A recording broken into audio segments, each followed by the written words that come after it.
What's up, y'all? Welcome back to another episode of Millennial Talk Podcast, where we're grown now. We the new generation. We gotta navigate this. We gotta figure this out. But I'm Kel. I'm Maegan. And I'm Jay. And you already know what we're here to do.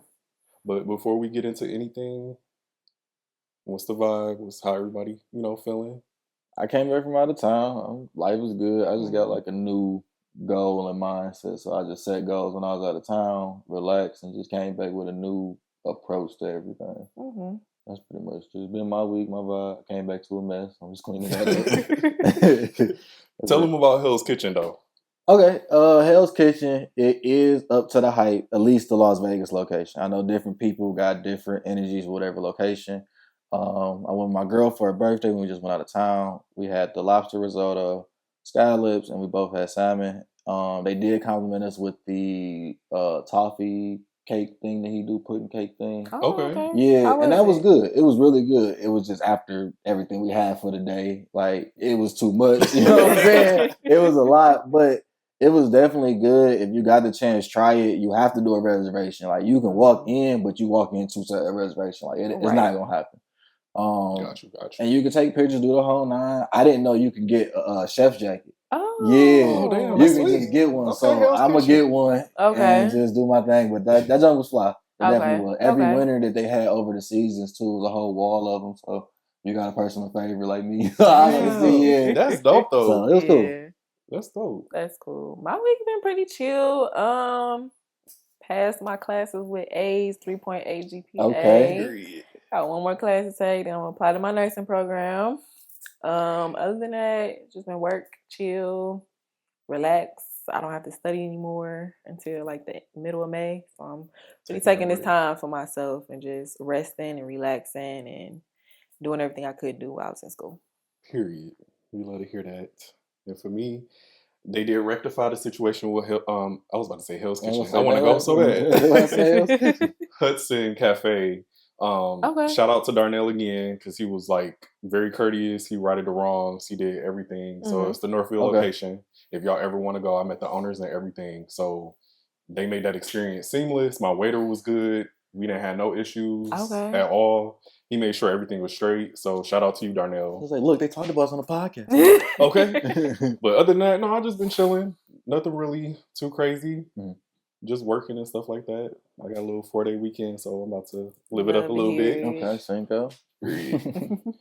But so let's get into trend of the week. So I don't know if y'all seen the screenshot that was going viral, basically on the age requirements for being an auntie. I did. So let's talk about that. Like, what do y'all think the age requirement to be an auntie is? I feel like it's a state of mind because I feel like it's a state of mind because there's some situations where you look at like, of course we're millennials, but then you look at like the younger generation and you're like, y'all go to the club, y'all pregame, go to the club, go to the after hours and still be hanging out till 5-6 o'clock in the morning and it just make you feel old. So you like, auntie can't do that no more. So what age is auntie? Well, I'm in my late 20s. I'm about to be 29 in August. So because once they put the age limit out, it's like, dang, am I just old? Like, because I don't feel like I'm an auntie, but I feel like I'm about to bring up the screenshot because they said 35. Didn't they say 35? So auntie is 28 to 34. Oh, 28 to 34. Cougar is 35 to 41. 42 to 45 is Cougar Auntie, and then 46 and up is Thundercat. Now, see, I always thought Thundercat was the male version of a Cougar. Oh, well, I mean... But, okay, I guess I can agree with that then. The 28... 28, you Auntie now? I guess I'm Auntie. Call me Auntie May. Not Auntie May. Well, damn. Call me Auntie May, but it's not like old. It's just like what I said, you see these up, always outside, always turning up. Auntie can't recover like that no more. Yeah, I agree. I feel like once you hit the age where your recovery really takes like your whole next morning or the whole day, depending on how hard you went, I feel like you at the auntie age. I wholeheartedly feel like you at the auntie age. I think auntie is 30 and up. I feel like when you still in your 20s, you still, young. But see, 28. And that's why I feel like we talked about this off camera. I'm just saying. What you For women, once we get closer to 30s, our body you experience some changes. You do. Once we get closer to your 30s for women. So it's like, you be tired more. You really got to stretch and take your vitamins for sure. It's a lot of things. Not a lot, but it's some things. Your hair started changing. I've been seeing like a lot of girls on TikTok, once they hit 30, their hair start thinning out randomly. They never had kids or anything like that. Oh, wow. But like, yeah, we go through a lot of hormonal changes in a month. So 28, 30, yeah, you getting up there to a certain age. Yeah, I can say 28, 29 and up. Well, you hitting that auntie age. I'm gonna say 30 and up to me starts auntie. Everything else, y'all can like solidify what y'all think. That Thundercat and Cougar shit, we already know. I think Cougar is like really like 50. Yeah, I agree with that. But I ain't gonna 30 for me. That's auntie. Got you. To me, cats age fast, man. Cats age differently and stuff like that. So, like, I don't think. I think at 35 and up, you start the like auntie phase for me. If I'm just being real, and that go from like 35 to about 40. Then from 40 to about 50, you a cougar. You know what I'm saying? That's when you hitting that MILF-ish, that all them type of areas for me. Like if I'm looking at it, like, you know what I'm saying? I say your 40s, you more a MILF. No, well, 30, 40s, you that MILF. Yeah. No, to me, you got kids. Okay. Kind of, sort of, just at least in my brain, like from 40 to 50, that's when you hit that for me. And then 50 and up is just whatever that term would be. You know what I'm saying? Like super cougar, whatever it would be. Like, I don't know. Super but cougar, it's crazy. You know, I think snatch your cat back, okay? I think it's just a social issue with age. You know what I'm saying? Like that I've always talked about, where I remember hearing, at least for me, I'm old. For real, like when I was a kid, because I'm about to reference a Jay-Z bar. So it's like, for me, like, kids ain't reference Jay-Z bar. So I'm like, like, I remember him saying like, 30, no, what do you say? 30 is the new 20, I'm so hot still, right? And then it was like, that was, 2000 and whatever it was when Jay said that. So then when I look at Jay now and what he's doing, like, obviously he that, whatever, but activities, mannerisms, stuff like that, I don't even look at what he's doing as old. If I look at Dr. Dre, anybody that's in certain age groups, like, this is what you doing. You know what I'm saying? Like, you were saying, to the mindset kind of thing, but from an age point, like you said, now your body's starting to do this. Your body to me not gonna move the same. Like, I know I'm not gonna move the same when I'm 35 as I am right now. Like, that's just a given. So like at that point, Jalen, I'm wearing just what I want to wear. I'm not trying to chase no trends, all that. Like now, I think in this 28 range, you still figuring yourself out, reshaping this, people changing their hair, getting braids, getting feed-in locks and whatever else. So everybody transforming around this age. Like, it's not like a young nigga or a young shit like made that little comparison where 28 seem old, seem far. Because when you talk to somebody that's 24, 25, they're like, oh, 28, you old. So it's like, nah, bro, when you hear, like, it's still a lot that you don't know. It's still a lot you're trying to figure out. Like, that's like high school. When we was in high school, we 16, 30 was old. Shit, I thought 28 was old. Yeah. Seriously. People do. 30 was old. But that's what I'm talking about. Like, a teenager song they made, but my little brother talking, he's like, man, you so old, bro. I'm like, bro, I'm nothing, bro. Like, because I tell people all the time, if you go talk to a 45-year-old person right now, and I don't even think that's old, but if you ask them, yo, what would you do to trade to get back to my age? Oh, I trade everything in the world. I give up this. I quit my job. Like if you offer them certain stuff to be like, you can rewind the clock, a lot of people would do it. And it's to these 28, 27s that's not old. Most people go to 30. Yeah, I think that's like, if you ask my grandma, she's like, I go to 45 in a heartbeat. You know what I'm saying? It's like, so it's all relative. But I think the term auntie isn't really like with age. I know they said like, don't be calling yourself an auntie. I feel like it's more, like I said, it's more so of a mindset. True. When it comes to auntie. It's not really age. It's like I said, like, I can't turn up like that no more. Or it's also like, I just don't want to do that no more. You know what I'm saying? And like, I think that's more what it moving towards being more grown. So I honestly feel like it's more so of a mindset. Because it's probably 24-year-old auntie. I don't know why they doing that. Yeah, but it could be some 24-year-olds. It's like, I mean, if you want to be technical, if you got nephews and nieces, auntie. I am an auntie. Like, I'm a whole auntie. That's what I'm saying. Technically, they just, making it a trendy thing where it's like, you old, now you old. You know what I'm saying? But I get that. I don't think it's too much of an age difference. I mean, age with it. So I would say 30. 30 for sure. But like 28, 29, yeah. I become myself auntie, but you in that auntie era. I am an auntie though. Auntie era. Okay. So let's get into our first topic. So I know everybody experiences this, and we in a millennial age where this is like going crazy for sure. But let's talk about barbershop / salon culture. Like y'all experiences with like the wait times to like the fees to all types of stuff. Like what do y'all think about that? Because this really going crazy. It's not like how it was back in the day. It's so ridiculous that you can get a hey boo text 20 minutes before your scheduled appointment to get some braids or a silk press, and then it's so messed up that I gotta get charged $20 extra to get my ends clipped. I gotta get charged $20 extra to get a protein treatment and $15 extra to get a deep condition. It's like, why is it not all and included? You not even licensed? Like, let's be for real. Before we get to charging these prices and everything like that, can y'all go get y'all cosmetology license and learn how to actually do hair for real? I almost choked on that one. No, like let's be real. That's real. That is. Again, us being millennials, I grew up in an age where going to salon was almost like a rite of passage for a black girl. Mm-hmm. So it's like going, and I used to get relaxers and silk presses too, but it's like they got you in, you got there on time. It wasn't I gotta cancel. It was, even if it could be 5 people ahead of you. Okay, I'm gonna get the shampoo girl to shampoo you right now, and then I'll meet you in the dryer, or I'll meet you after to blow dry your hair, and then we'll style it and do that. It was so hands on deck. Whereas now organized. It's not even salons, it's suites. Yeah. So that's a big thing too. Mm-hmm. Like it's suites now. So it's like it's just me and my stylist. They don't have a shampoo girl. They don't have anybody sweeping the floors.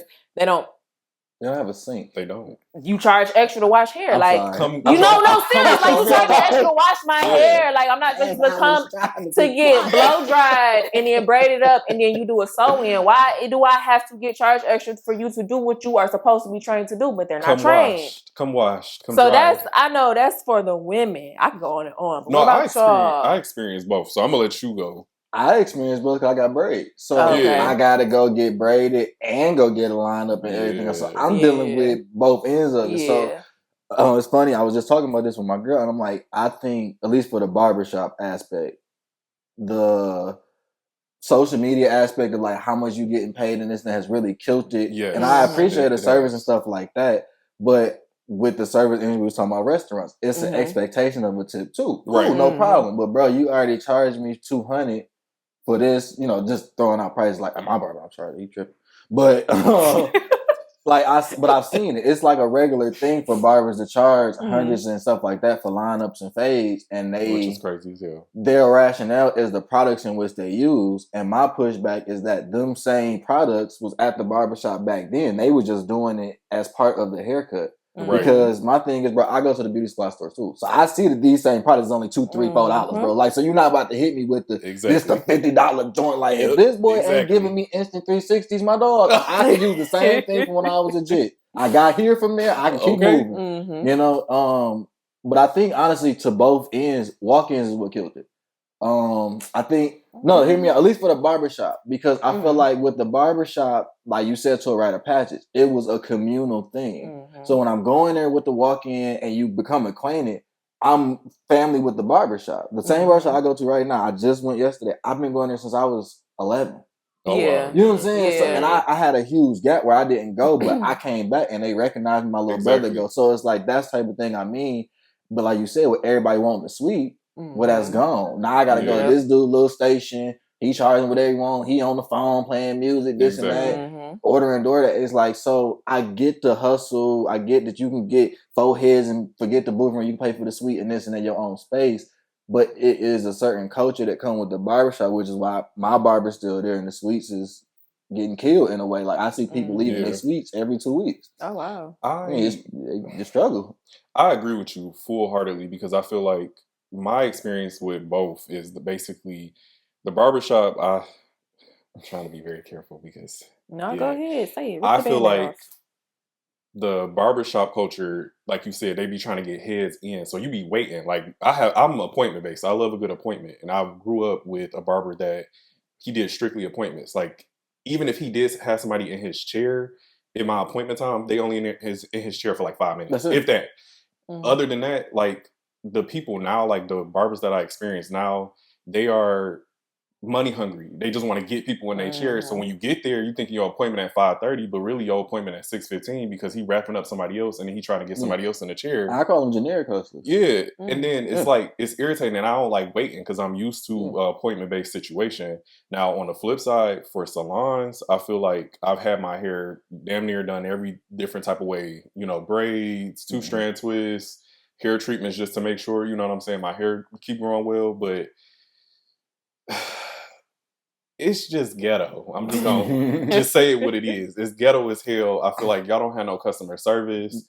Y'all don't know how to like have that community like you mentioned, like back in the day, going to a salon, you feel like you got that advice from even barbershops. It's the same type of culture a little bit. It's just different.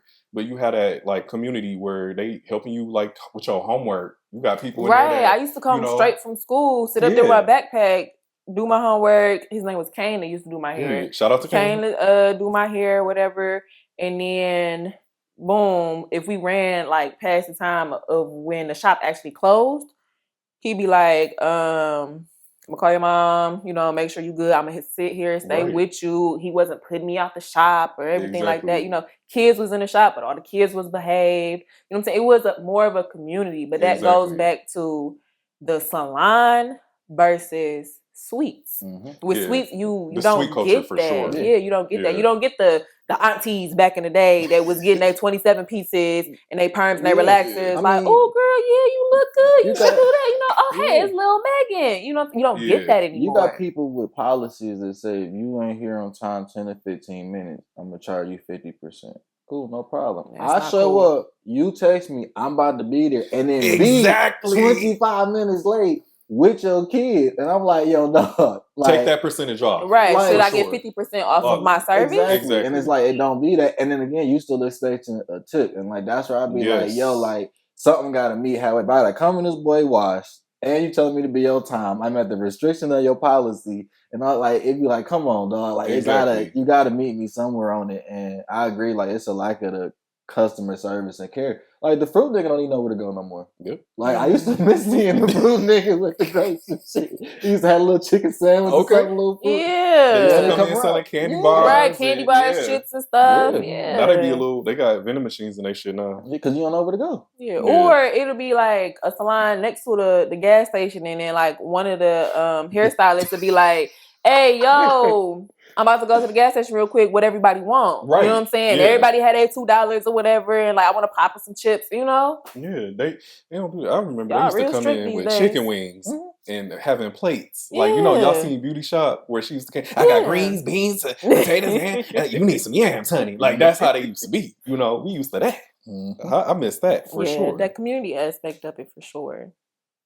But what do y'all feel like can change though? Like, is it more of like we just in this era, it's not gonna change at all? I feel like it goes to like everybody wanting to be more so independent entrepreneur, have their own, and I feel like they rush towards that instead of staying with the salons. Because there are salons out there, but staying with the salons, paying the booth rent. Because let's be real, if y'all charging $200 to $300 for a wig. You get 5 heads in there for a wig, you got your booth rent and then some. So I feel like don't rush to get out there on your own. Do it, pace yourself, build up your clientele, because once you out there, you only doing wigs, you shrinking yourself down. Know how to braid, know how to care for hair, know how to do something different than everybody else is doing, offer different services, and then try to branch out on your own.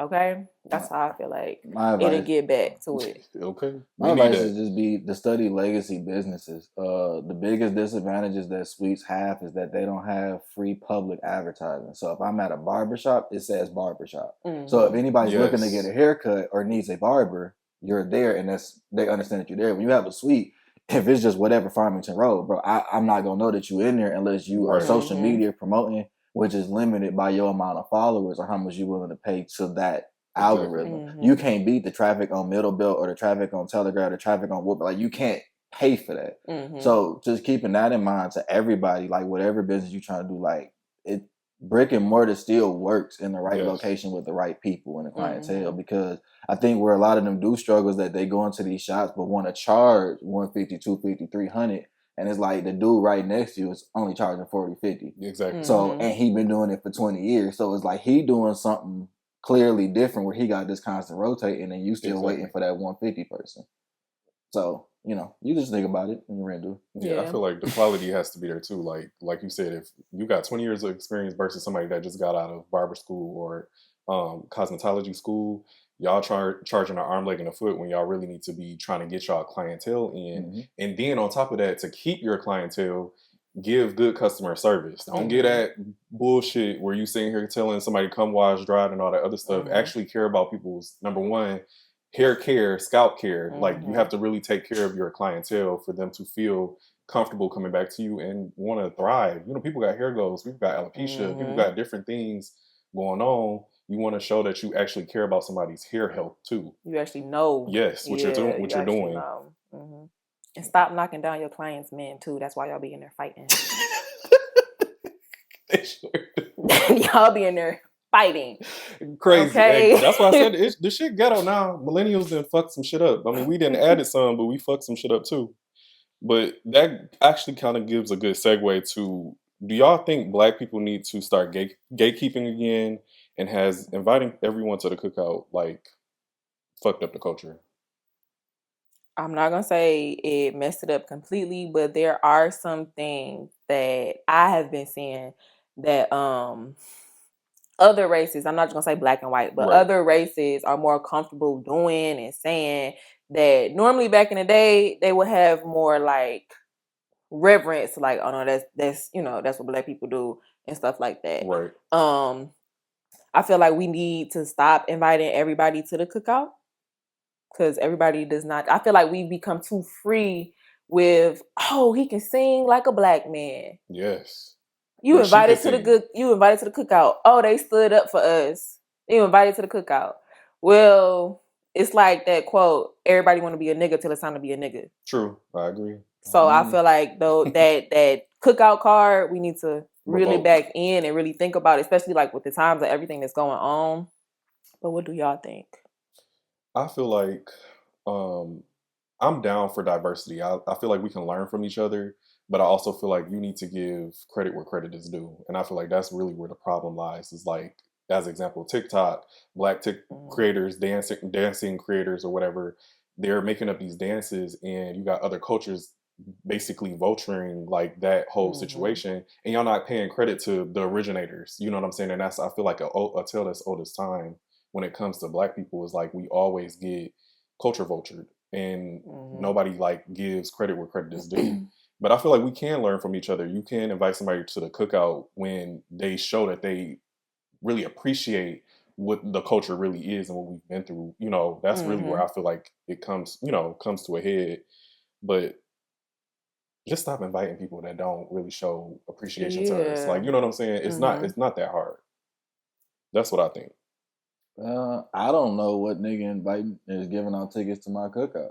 I didn't invite half of these niggas in here. Okay. To your cookout? And they just inviting people. All the cookouts that they say you invite to the cookout, when I'm sitting there eating ribs, I don't see none of these niggas. Oh. I don't see the niggas that invited these niggas in. I don't see the niggas that came with them. I don't see they plus ones. It's still me and the niggas that came here that we just socially invited. Yeah. We just kicked Gary O's ass out. So it's like, I don't understand what this fucking cookout is that people talking about. I think it's a double-edged sword, and I think it's a younger generation kind of piggybacking off of the Auntie earlier talk.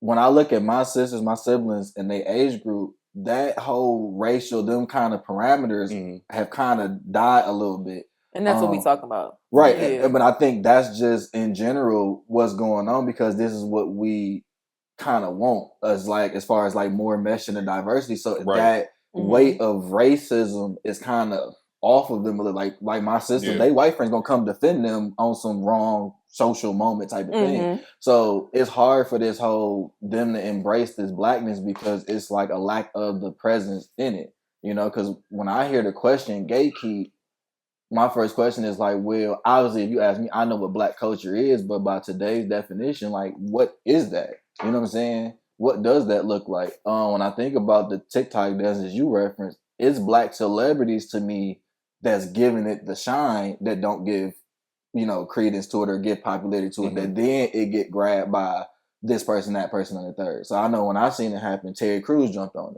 it and was dancing and stuff. And it's like, I know his audience. I know it's not predominantly black. So it's like, I get if they just latch onto it because it's not, I'm taking from black people. It's, oh my God, I seen Terry Crews do it, the guy that does his chest. And it's like, you see what I'm saying? So it's like, it's a contextual thing. And when I look at what's important to hold dear, it's a lot of things. A lot of those things are not what's valued seemingly today. Right. So, you know, in reference to Center the Private Movie, like the idea of the blues and how they broke it down, it was ours, is ours. You know what I'm saying? But it's like, and I didn't really never grasp it until it was like really put in front of me like that. Like I knew the jazz and the blues and how it connected and how it led to where we are today. But just the acknowledgement that really was ours and how they said like religion, these things was given to us. It's like, that's more so what I mean, like just connecting to them type of aspects and just doing the history on things. So I can't really say that we should.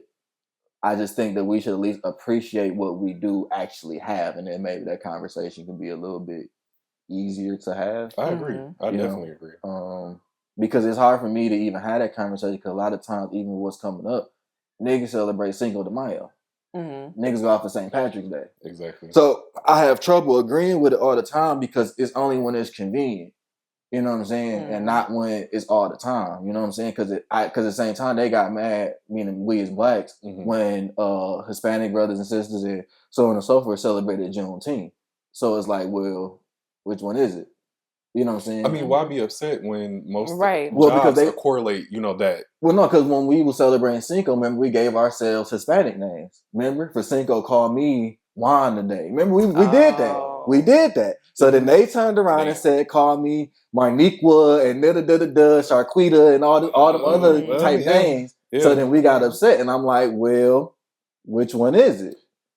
I feel like if it's done in like a tasteful thing, like we being funny, like let's be real, it's to be funny, but to kind of like celebrate it. It's not really to make fun of nobody. Right, but we got mad at the TikTok dances. So that's what I'm saying. It's the scale of it. Like, well, they just doing a TikTok dance and we mad because y'all doing this. It's like, if a little 16-year-old girl started doing electric slide, you know what I'm saying? She might have seen it watching Best Man's Holiday. You know what I'm saying? Because she not thinking about the racial component. So it's like, well, which one? That's what I'm saying. Like the line get blurred. That's a little different though, because if you if she's seen electric slide and she doing it as a kid, like doing it, we don't expect her to like. I'm talking about teenage, like she's 16, but like even still, like you know what you're doing at that age. What I'm saying, but TikTok dances, that's what I mean. It's like it's just a TikTok dance and how she might have seen it, and I'm using it as the same parallel for the funny part of the Mexican brothers changing their name and stuff like that. It's somebody being funny or in the sense of being innocent, but they still get chastised. Like that same 16-year-old, like us three might be cool, but we can't see her in cat like we ain't seen. Like we ain't seen that girl get chastised. So that's more so what I mean. Where it's like we got like so my thing is like things that are specific to Black culture. Like let's talk about hair and hairstyles and stuff like braids, cornrows specifically. You see more of an increase of different races outside of the Black culture try more cultural hairstyles that are specific to us. Gotcha. And that's what I mean, like really, I don't want to say like bullying somebody out of their hairstyle, but like really saying like, hey, this is for us. You know what I'm saying? This is for us. Why are you wearing cornrows straight to the back, adding the canker-line hair and doing all these other designs? Like, why are you doing that? Your hair can't even uphold the hairstyle. Why do you feel comfortable enough? Oh, go ahead and laugh. It's the truth, though. No. I'm not laughing. I'm laughing at if I was the white girl, what I would say back. But you're like, your hair can't uphold the hairstyle for real. Like, let's be for real. It's this whole different texture and stuff. And it's cultural reasons as to why that's in our culture. You know, so that's what I meant by like gatekeeping certain things, like even certain slang and stuff. Like it's just more so, I don't want to say diluted, but spread across the board where if somebody came up to you speaking like slang, like how we talk, normally talk, you be, oh yeah, you cool, instead of, why you think it's okay to come up to me and talk to me like that? You know what I'm saying? Like, why are you changing out of your norm to try to fit in? Switching. To try to fit in with me. Like, why do you feel like you have to be like this? Like, you have to act black. And then why are we not addressing it when it happens? Why are we just like, okay? Like, in certain cultures and stuff, I understand. Like, in New York with Latino or Mexican people saying the N-word. That's normal out there. You know what I'm saying? That's so normal. But anywhere else, you'd be like, well, I mean, it can't be one and then the other. It has to be a universal thing. And I feel like that's where the problem is. If you would let New York Hispanic people say the N-word, but nowhere else, I feel like you have to make it make sense. You know, I'm the type of person, when it comes to this gets a little hard, but I feel like the appropriation, to go to your point about hairstyles, I agree to a certain extent. I feel like, yes, you know, those hairstyles are meant for, you know, we went through things. It was, braids were to show, like, you know, basically navigation back in those days. You know, they put rice in their hair to kind of like preserve, you know, crops when they move to a different destination and stuff like that. But we're in a different time where some people do actually appreciate, you know, Black beauty and stuff like that. And I feel like they try to emulate it. We know that their hair ain't gonna hold up, but it's the fact that if, like I said earlier, if you give credit, you understand where it comes from. You do, you know, your research. I feel like that's what, to me, makes it okay to a certain extent. But if you go and trying to be like, damn, I only think of that reference from Anna Faris when she was like, I ain't no hoe, I ain't no snow hoe. Y'all seen that in Scary Movie parody?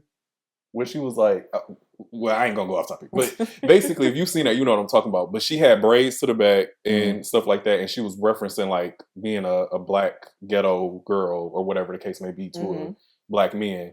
But if it's like that, then I feel like you're basically putting on like blackface at that point. Like you're being a caricature of Black culture. But if you're doing it just to be young and you having fun, and you know, you see what it is, I understand. It's not a big deal. I don't, you know, I ain't about to gatekeep too much, because we do other things too. Like when you said that you was gonna chime into what she was saying originally about how you would think how a white person would react to that. I mean, we straight hair, you know, wig, stuff like that come to mind when it. Yeah, that's what my brain. You know what I'm saying? And like, I know we did. Your hair is not naturally blonde, shorty. Like it's no, just okay, not. I get that with the color dyeing, and but that's what I mean. So it's like, that's why I said, where's the line and divide? Because if you immediately say braids and her immediate response is the wig stuff, it's like she do see a plethora of wig. Like it's not like this subculture of people where it's like it's a huge thing. So I would see where she was coming from. Like your hair isn't naturally blonde. And so it's like, well, she do got a point. You know what I'm saying? And so it's like, from a hair standpoint, like we dip into each other's culture when it's convenient. And that's fine. And I don't think any respectful, like, Black chick that's getting her hair dyed blonde and her decision is sitting there like, thank you, Rachel. You know what I'm saying? Like, it's just not But happening. there are Black people born with blonde, sandy brown hair, though. But when we speaking about how he said this subsection in New York, or are we talking about the general population? Like, we have to make it the general clear. populace, it is not this majority of people born with blonde hair in the Black community. Like, that's more so what we, like, the overarching conversation. Okay. Because it could be a white girl out there that got the hair texture that can get her hair braided. It could be. Damn. But it's like, if we talking about generally speaking, or like the general lexicon, like, nah, sure that your hair is not naturally blonde.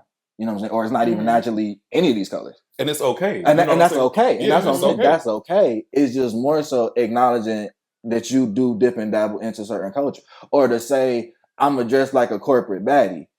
That is dipping into some of their culture one way or another. How, though? Because there's Black people in corporate.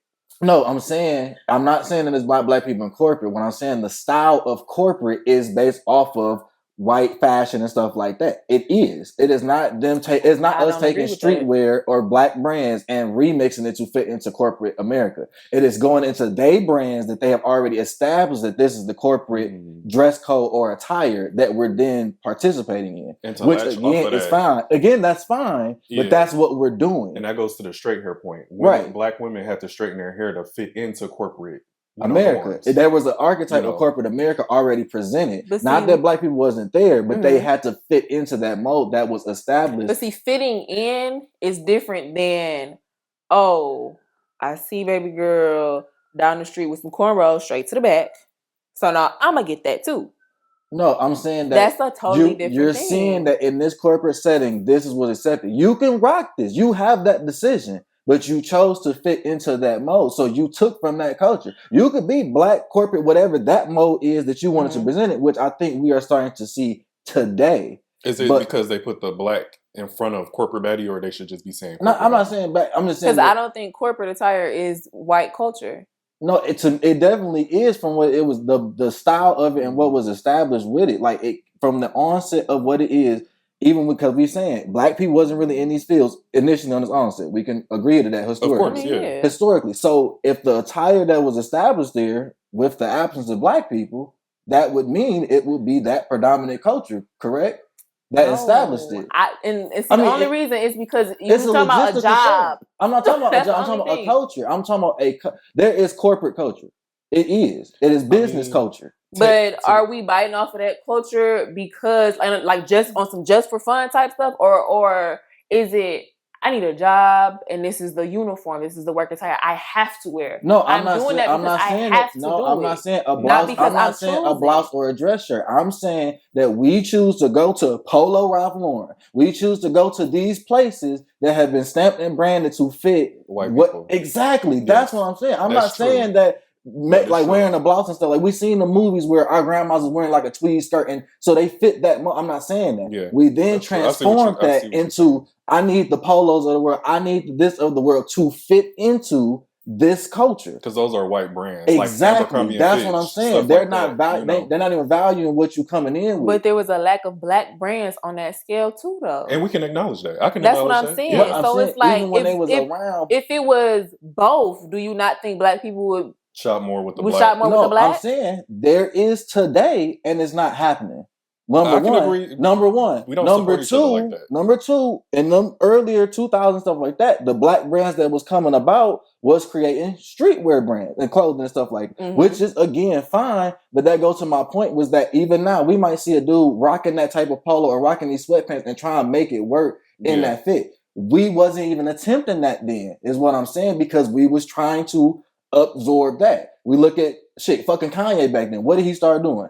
Pink polos and blah blah blah blah blah blah blah. So like that culture then was absorbing into white culture and trying to blend it in and do different things. And we seeing that, I'm saying, from Kanye to hip hop and shit like that all the way up to the corporate ladder. So like, yes, there was a point in time where we as blacks invested into white culture because we thought socially it would get you ahead.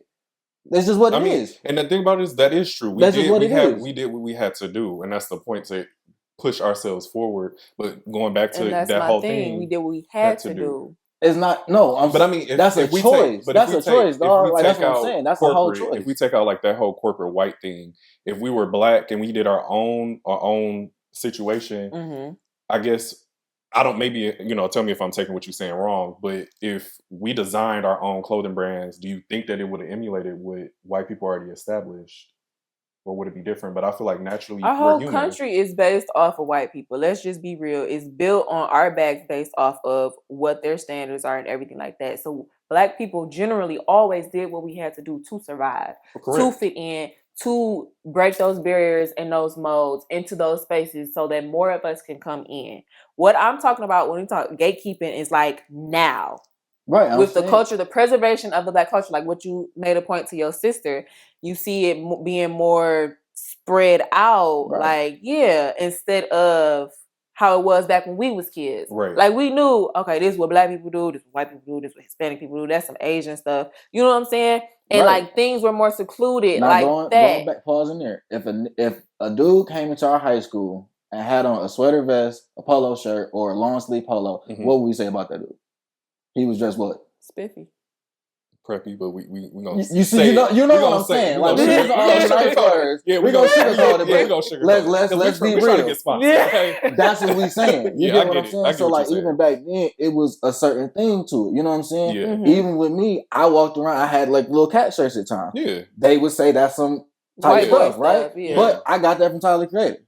You see what I'm saying? So I got that from a black dude. But it's like that's my point. That's my point. Yeah. So it's like, and I bought that at Fairlane. Right. Another black mall that had a bunch of black people. Like, so that's what I'm saying. Like all these places, I did associate with a form of black culture, but when I wore it, even around black people, it was perceived like this. So it is things that are affiliated with their culture. That's true. Now, okay, to say to her point of like, I had to understand where I began to wear it because Tyler was like, okay, this is the cool thing. Like, this is what we doing. Like, this the cool. Okay, so we're making it kind of our thing as well. Yeah. But it's a swag. It came from that. And I'm not saying we can't twist it and make it, but we have to, how we saying giving credit to the creator is like, bro, like they was wearing the cash shirts first, bro. It's just what it was. Yeah. It was a vibe at the time. We clearly not doing it now.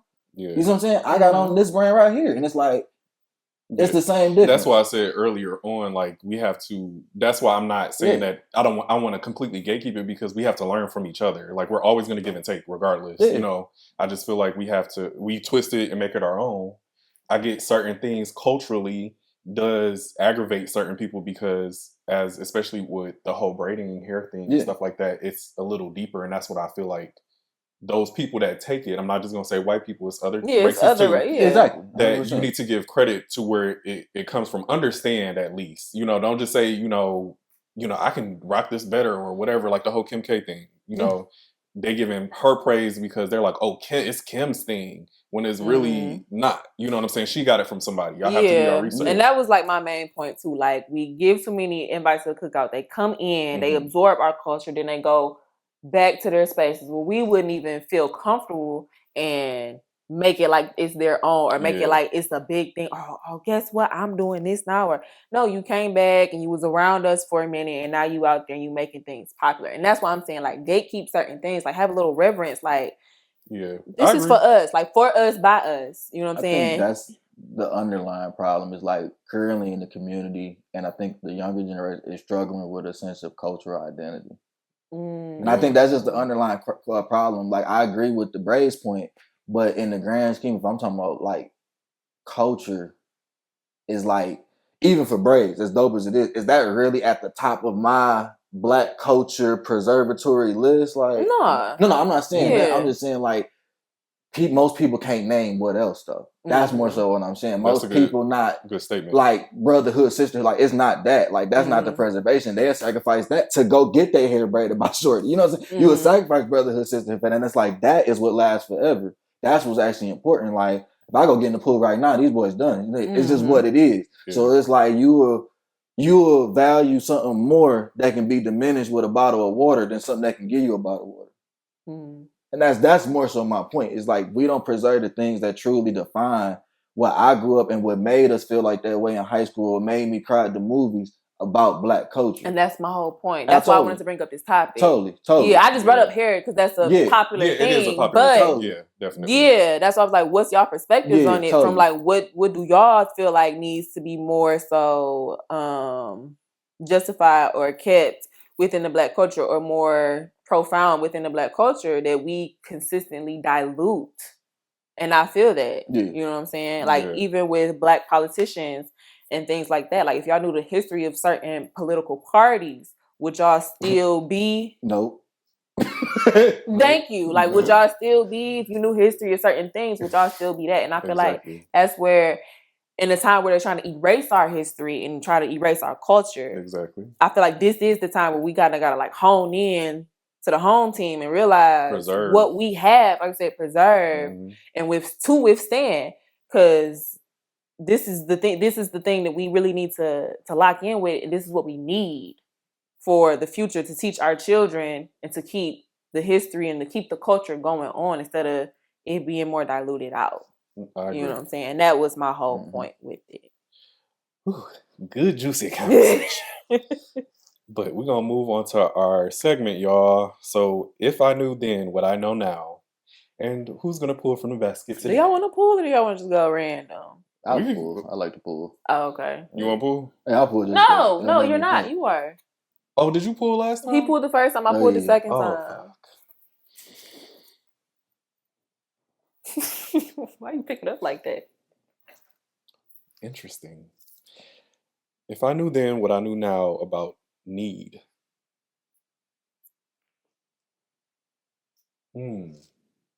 Need. that sometimes maybe you do need help. I can say in reference to me, I feel like I kind of struggle and not want to reach out for help. So Same. the need of, it's okay to need help sometimes. I feel like that's a real thing for me. I think for me is accepting that I do need things to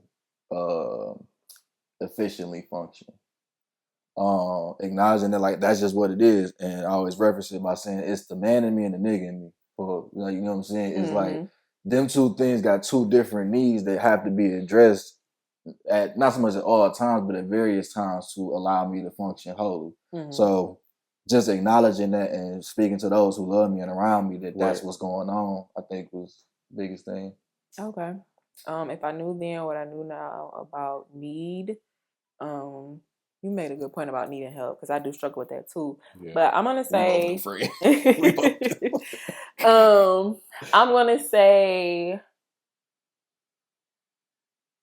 prioritizing my needs versus prioritizing my wants, because I can get the two mixed up. Like, oh, I want this, but really you want it, but your needs need to be met first before your wants are met, before you even think about that. So that would be that's a good one too, because I feel like I do that too. I always try to gauge my needs versus my wants.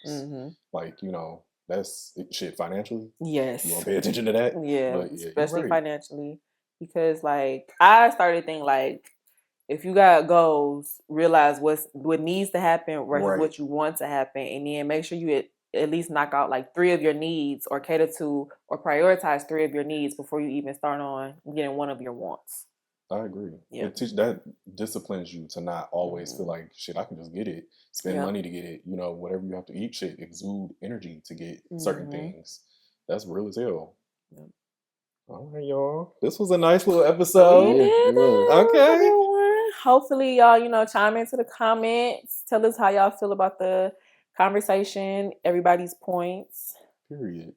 And make sure you follow us. You can follow me at feral.kale on Instagram. All other platforms, I think, is the same. Follow me on Instagram at _Maegan. And you can follow me at PROD56 Freq. And make sure you follow our Instagram page, Millennial Vision E, and make sure you like, comment, and subscribe. We need those subscriptions, guys. Thumbs that shit up. Yeah, that's a fact. Until next video. Peace.